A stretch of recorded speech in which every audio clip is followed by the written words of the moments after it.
شاهکاری‌های ادبیات جهان، بهترین نمونه‌های نظم و نثر جهان. شاهکاری‌های ادبیات جهان، نیروبخش معرفت، شکوفایی شعور و پرتوافشانی فروغ فضل و حکمت در خانه دل شما. از ارمغان معنوی شاهکاری‌های ادبیات جهان بهره‌مند شوید. شاهکاری‌های ادبیات جهان از رادیوی فرهنگ.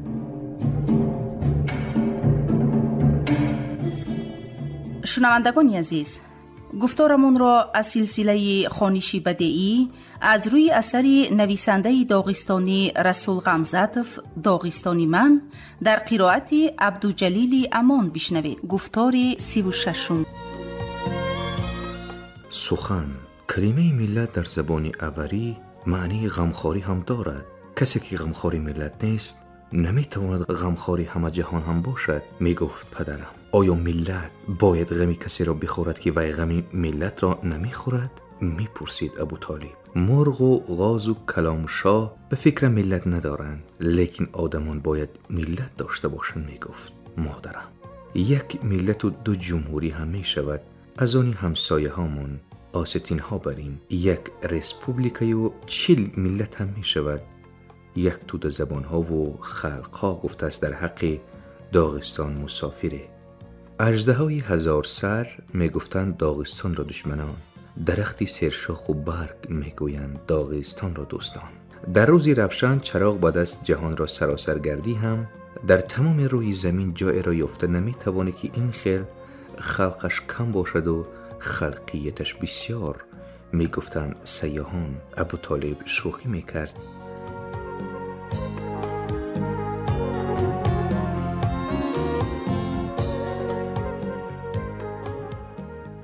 ما برای انکشاف مدنیت گرجی خیلی یاری رسانیدیم. تو چی گفته ایستاده ای؟ آنها مدنیتی 1000 ساله دارند. شاه رستویلی 80 سال پیش زندگی کرده است. ما دیروز خط نویسی را یاد گرفتیم.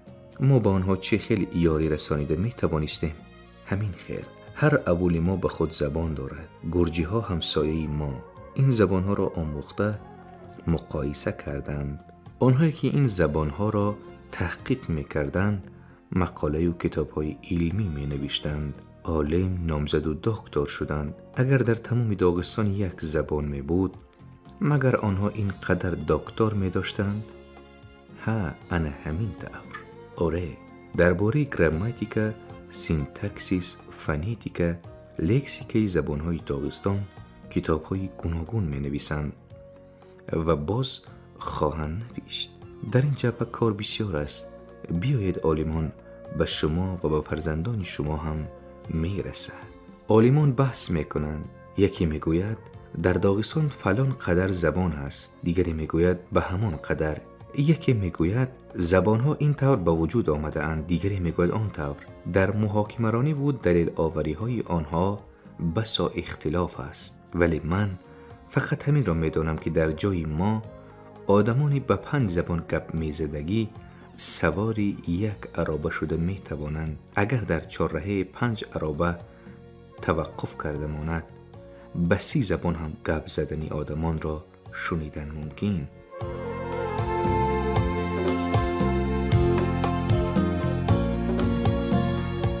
هنگامی که تشکیلات حزبی پنهانکار را با سرداری اولوبی بویناخسکی، آنها 6 نفر بودند، تیر باران کردند، آنها پیش از مرگ خود به 5 زبان به دشمن لعنت خواندند. قومیق اولوبی بویناخسکی، ابر سعید عبدالحلیموف، درغی عبدالوهاب حاجیوف، قومیق مجید علی اغلی، لزگی عبدالرحمن اسماعیلوف، روس آسکر لشینسکی. نویسنده داغستانی محمد سلیمانوف 15 حکایه شفق‌آور دارد که آنها به 15 قوم داغستان بخشیده شده‌اند. نام حکایت ها نیز 15 محمد است. نویسنده روس دیمیتری ترونوف درباره کالخاز آچک نوشته بود که در آن آدمان 32 قوم کار میکنند. در دفترچه افندی کپیف قصه‌ای با قطار در یک کوپه به مسکو به انجمن یکم نویسندگان شوروی رفتن خودش و با 3 نفر نویسندگان داغستان، سلیمان استالسکی، غمزت سدسه و عبدالله محمدوف ثبت شده است. آنها 3 روز در راه بودند، هر 3 شاعر خلقی داغستان، اما با همدیگر گفتگو کرده نتوانستند. هر کدام زبان خود را داشت، مقصد خود را به ایما و اشاره اظهار می‌کردند و مطلب یکدیگر را به زور می‌فهمیدند. ابوطالب دوره‌های پارتیزانی خود را به یاد آورده نقل می‌کند: در سر یک دیگچه تلقان به 20 زبان گپ می‌زدیم. یک خلطه آرد را به 20 قوم تقسیم می‌کردیم. ما جنغوطه پایان هم داریم، جنغوطه بالا هم. بین آنها 3 کیلومتر راه است. در جنغوطه پایان به زبان قومیقی گپ میزنند، در جنغوطه بالا به زبان اوری. درغی ها میگویند که در میغیب درغی ها زندگی میکنند، اورها میگویند که در میغیب اورها زندگی میکنند. خودی ساکنان میغیب چی میگویند؟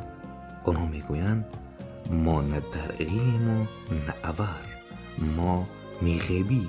ما زبان میغیبی خود را داریم. از میغیب 7 کیلومتر آن سوتر روی به چاخ میرسی. به زبان میغیبی آنجا گپ نزن. چاخ زبان مخصوصی خود را دارد. میگویند که از آن سبب اسرار هنری زرگران قبچگی مدتی زیادی نهان مانده است که زبان آنها را کسی فهمیده نمیتوانست. سر را فاش کردن خواهی هم به کی فاش میکنی؟ باز میگویند که خان خونزخ جاسوس خود را به گیتتلی فرستاده فرموده است که وی به گپ‌های در گودکن و بازارها میگفته که دتلیگی ها گوش دهد و نیت و مقصد آنها را فهمیده بیاید. جاسوس از وقتی معین شده زودتر برگشته است. همش را فهمیدی؟ هیچ چیز را نفهمیدم. چرا؟ هر کدامش به زبان خودش گپ میزنند. ما زبان آنها را نمیفهمیم.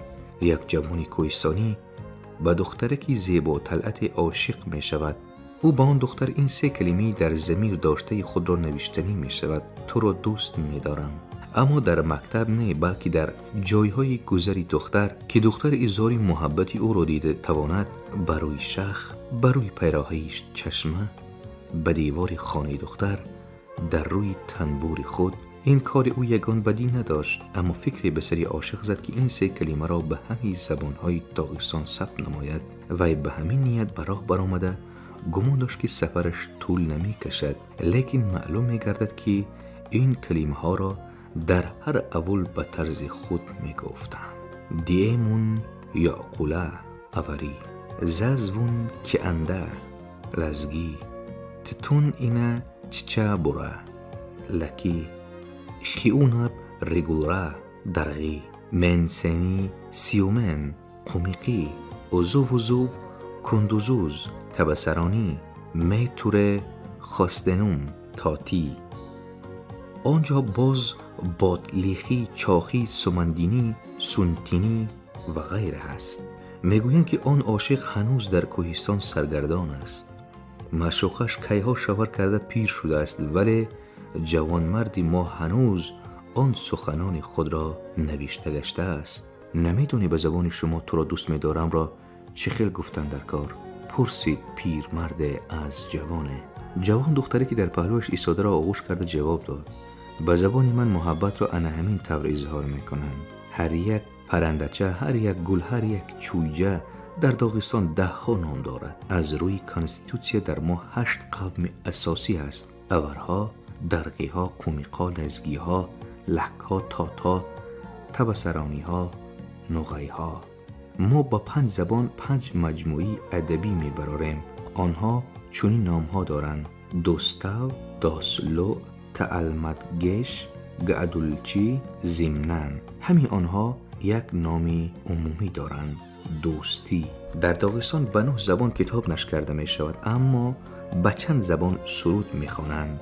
هر یک قالین خاص نقش و نگار دارد، هر یک شمشیر خاص کتیبه دارد. اما در یک دست این قدر انگشت چه خیل به وجود آمد؟ در یک داغستان این قدر زبان چه خیل پیدا شد؟ بگذار عالمان این را به طور خود شرح دهند، لیکن پدری من این طور حکایت میکرد: رسول خداوند خچیر سوار برای زمین گشته از خورجین کلان به همی خلقا زبان تقسیم میکرد.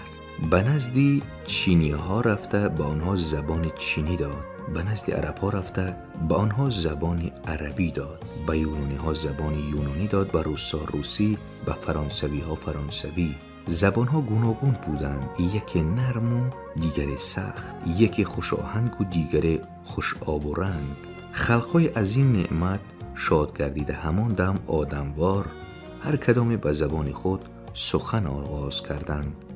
آدمان به شرافت زبانشان خوبتر میفهمیدگی شدند که یک خلق دیگر را همسایه خود را خوبتر میفهمیدگی شد. اینک آن رسول خداوند خچیر سوار به داغستان ما رسید و این نوکک به گرجی ها زبان داد که سانیتر به آن زبان شاتر استویل داستان خود را انشان می کند. همین حالا به آسیتین ها ولی نعمتی کرده زبانی آسیتینی داد که به آن سپس کاسته خیتگوروف اثرها خواهد نوشت. نوبت به ما هم رسید. اتفاق همان روز در کوهسار داغستان بوران بود. برف در دره ها پیچ و تاب خورده به آسمان می برآمد. نه راه می نمود و نه خانه ها. در هوای تیره صدای پشتکشی باد، گاه گنبرس زنان، فرو ریختن سنگ و شخها و شلدراز زنان، جاری شوی 4 دریا، 4 قیسوی ما به گوش می رسید و خلاص. نی گفت زبان تقسیم می کردگی که کیها ریش و مویلبش هم یخ کرده بود. من به این کوه و کمر چسبیده نمی گردم باز در این خیل هوا.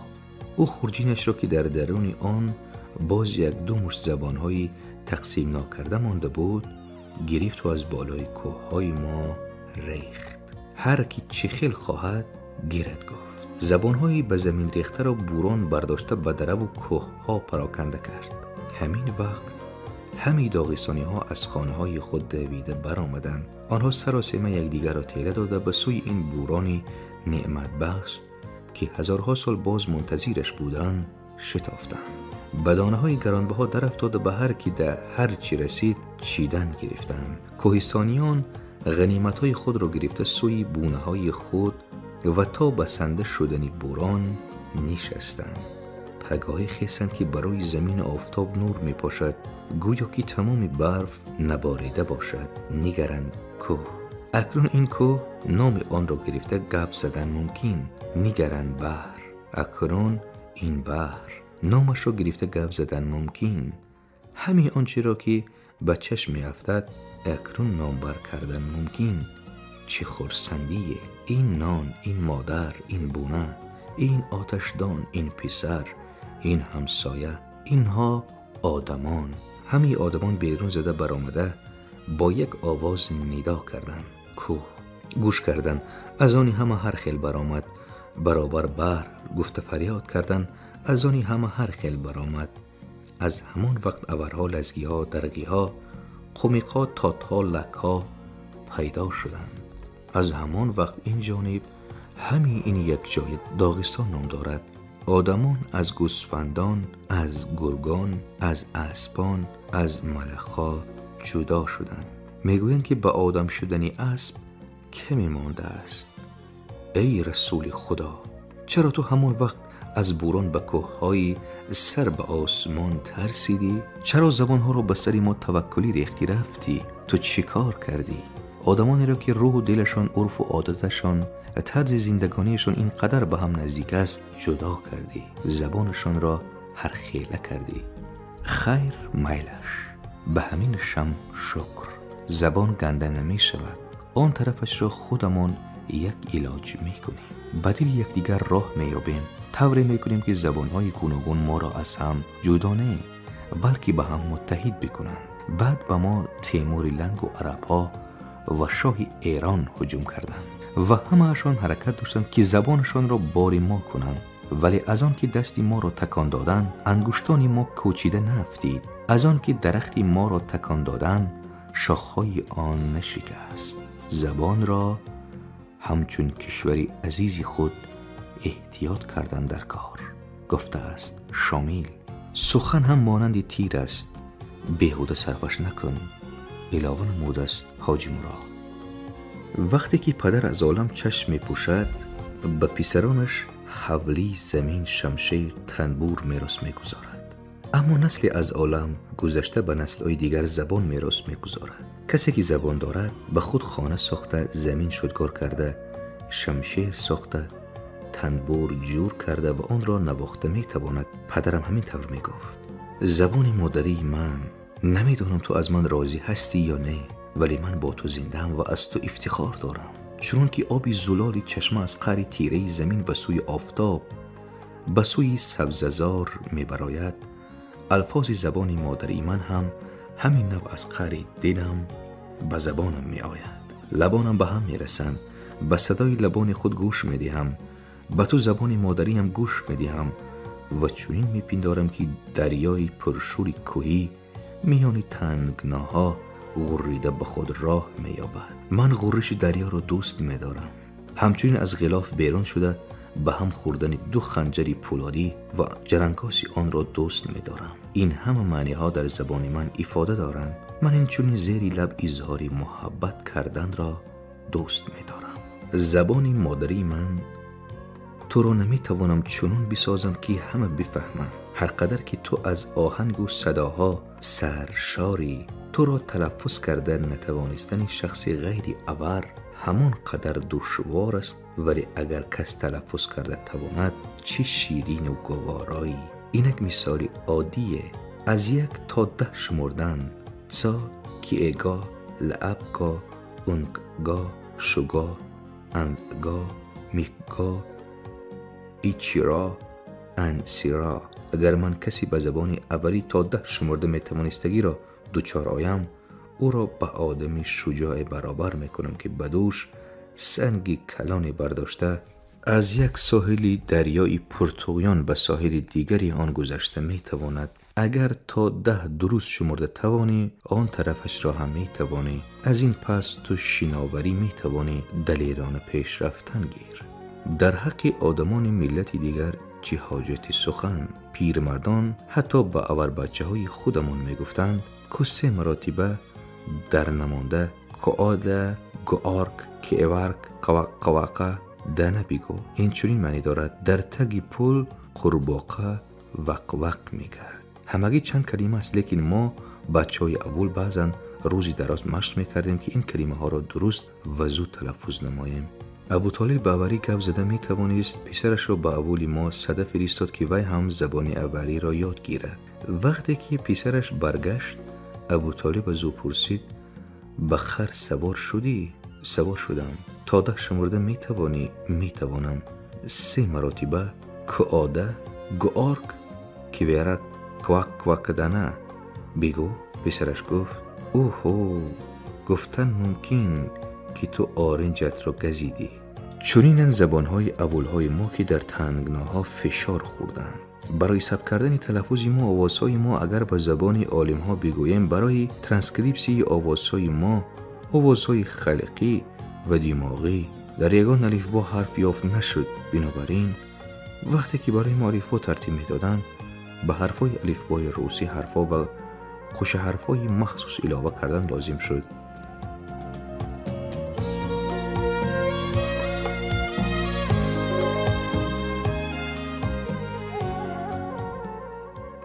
این مخصوصاً به همصداها تعلق دارد. اینک بعضی از آنها ر، خ، ری، خر، خ، تی، کعلا، لال. شاید از همین سبب هر گونه کتاب اوری به زبان روسی ترجمه شده از اصلش همچون خردتر می نماید. این کتاب را به کوهستانی که 3 ماه پی هم روزه داشته است تشبیه دادن ممکن. کسی از شامل پرسیده است: به داغستان اینقدر قوم بسیار چی در کار؟ برای آن که به سر یکی از آنها مصیبت آید، دیگرهاشان به وی کمک کرده توانند. برای آن که یکی سرود را سر کند، دیگرهاشان به وی هم آواز شده توانند. خیر، چی شد؟ میپرسند اکنون از من. همه برای کمک یک قوم میبرآمدند. یگان قوم در کنار نمیماند. خیر، چی شد؟ سرودها جور بودند. آخر وطنمان یک است. آهنگها بسیارند، اما همشان از یک سرود عبارتند. بین زبانها حدود هست، اما بین دلها نه. در آخر کارنامه های آدمان گوناگون به هم آمیخته به یک کارنامه تبدیل شدند. لیکن به هر حال آیا میان قوم‌های گوناگون فرقی هست و آن فرق چگونه است؟ به این سوال جواب دادن خیلی مشکل.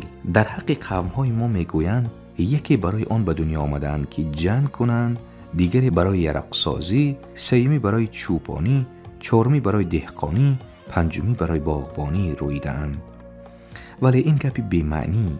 هر یک خلق جنگاور هم دارد، چوپان هم، آهنگر هم، باغبان هم. همه قهرمان سراینده هنرور دارند. اورها جنگاوران پیشتر شامل و حاجی مراد، شاعران غمزد و محمود، انقلابیان مخچ و خزرایف، قهرمانان جنگ وطنی محمد حاجیف و سعدی علیف، درخیها باتیرای بهادروف، احمد منقی، ربدان نوردف، قرایف، لزگیها سلیمان، امین طاهر، آقاسیف امیرف، قمیقیها ایرچی قزاق، عالم پاشا، اولیبی، سلطان سعید، زین العابید، باطر مرزایف، نخای، لکها، قارون سعیدف، سعید غبیف، افندی کپیف، سرخی خیر. بعدی آنها دوستی من ابوطالب. از هر یک قوم من فقط کسانی را نامبر کردم که نامشان دفعتاً به خاطرم آمد، ولی ما قوم‌های بسیاری هم داریم و آدمان زیادی شهرتمند هم، جنگاوران پیشتره هم هستند، شاعران هم، هنروران هم، قهرمانان دوران ما نیز هستند. در حق یکی میگویند که آنها سبکسر، درباره دیگرها بی‌عقل نما، در خصوص سومی دزدنما، در حق چهارمی فریبگر میگویند. به فکرم همین این تهمت است. در بین هر یک قوم آدمان پاک فطرت هم وا میخورند. پس فطرت هم، خوب رو هم، زشت رو هم، دزد را هم میابی، تهمتگر را هم. لیکن این همه خودی قوم نیستند، بلکه الفی بیگانه این مزرعه. باز یک رفیقی من این طور میگفت: من آدم را دیدن زمان میفهمم که وی از کدام قوم است. چی طور؟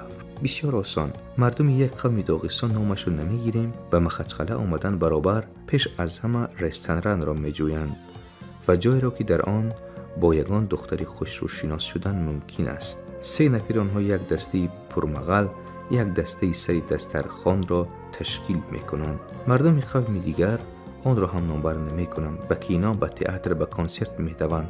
3 نفر اینها باشد، آنجا یک ارکستر 5 نفرشان باشد، دسته حافظان و رقاصان. 3 به کتابخانه میشتابند، حرکت میکنند که به انستیتوت داخل شوند، رساله علمی حمایت بکنند. جایی که 3 نفری آنها باشد، فیلیال اکادمی علم ها، فکر و ذکر 4 باز نامبر نمی کنیم. فقط اینکه یک علاج کرده ماشین بخرند یا اقلا راننده تاکسی شوند یا هیچ نباشد بگئی به کار درآیند. جایی که 3 نفری آن آدمان باشد، او تبازه. جایی که 5 نفر باشند، پارکی تاکسوماتور. 5 یگان ارتل، مغازه، بعض آشخانه یا اقلا دوکانچه را از همه اولاتر میداند. جایی که 3 نفری آنها باشد، اونیورماگ. جایی که آنها 5 نفرند، پروم کمبینه. لیکن همین این گپا برای شوخی هستند. مگر قومی هست که مردهایش دختران زیبا را دوست ندارند یا در طربخانه که می نشسته کیف و صفا و شادی و سرور کردن نخواهند؟ همین قوم تئاتر خود، رقص و سرود خود را دارند. ما باز دسته هنرپیشگان لزگین که داریم که آن برای همه قوم ها عمومی است. در بین همه قوم ها خریداران والگا، طلبکاران کاری مغازه یافت می شوند. ولی این مگر خصلت ملی است؟ ابوطالب باری چنین در دراد نام گرفت که پیشتر در داغستان آن را حتی نشنیده بودند: می پرستی. ابوطالب این طور گفت: پیشتر در اول ما یک می پرست بود، بنابر همین هم مشهور بود. او را همه مردم اطراف می دانستند. اکنون در اول ما یک آدم هوشیار است. به تماشای این عجایبات مردم از جایهای دور می آیند. ابوطالب در این بابت باز قصه های بسیار نقل می کند، لیکن ما اگر از پس این نقل های او رفتن گیریم می ترسم که آنگاه موضوع صحبتمان را تماما فراموش می کنیم. ما از آن خصوص محاکمه می راندیم که از کدام قوم داغستان بودن آدم را چه خیلی فرق کردن ممکن است. شاید از لباسش، از لخت پاپاخ، طرز پوشیدنی پاپاخ، ولی حاضر همه پیچک یک خیله، شیم یک خیله، باتینکه، پایافزال یک خیله، کپکه یا شلیپ یک خیله می پوشند. نه، اگر یگان چیزی خاصی یک قوم و آن را از قوم دیگر فرق کننده مانده باشد، این هم زبان است. همینش عجیب که حتی وقتی به روسی گپ زدن لزگی یا تات آور یا درغی فقط از روی تلفظش، یعنی فقط از روی زبان روسی را وایران تلفظ کردنش، قمیق را از لک و لزگی را از قمیق زود فرق کردن ممکن است. مثلا آورها در زبان گفتگو به هر کلمه که با حرف سه سر می شود ای را علاوه می کنند. استانبول، استانبول، استکان، استکان، استالسکی، استالسکی، ایسان، سان، خوب می گویند. اگر در مابین کلمه صدای ای آید، آن را پرتافته تلفظ می کنند. آور بجای سیبیر، سبیر، بجای بلیبرد، بلبرد، سفسته می گوید. پس صدای ت ما نفس راست کرده می گیریم، گویا که پیش پا می خورده باشیم. توارشی، کی آوارشی. در لفظ درغی ها بجای آ اکثرا او شنیده می شود، بجای یو هم او به گوش می رسد. پوچته، پاچته، کوشکه، کاشکه گربه، لوباف، لیوباف. اگر یه در آخری کلمه آید، آنها عموما آن را تلفظ نمی کنند. استالسکی بجای استالسکی. لک‌ها صدای ه را نرم تلفظ می کنند. خوداژنیک، خوداژنیک، خمود. مثلا ابو طالب این طور می گوید خپلایف، خوزنگای، پریخل. خلاص یکی همصدا را دراز می کشند، دیگری کوتاه و حتی پرتافته می روند. یکی اندک سخت‌تر گپ می زنند، دیگری اندک نرمتر. بسیاری ها با جای ف پ تلفظ می کنند. باری ما در حضور ابو طالب از خصوص زبان‌هایمان سخن می راندیم و مصاحب من تقریر کنان فرق تلفظ را در زبان‌هایمان نشان می داد. ابو طالب اول گوش کرد، سپس گپ را بریده گفت.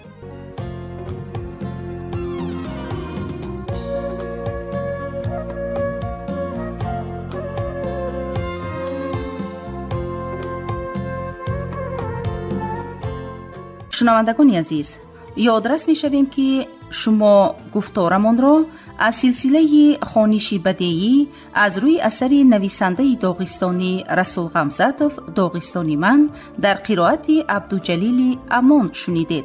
کارگردان موجیگول یوسفووا. پایان گفتار 36.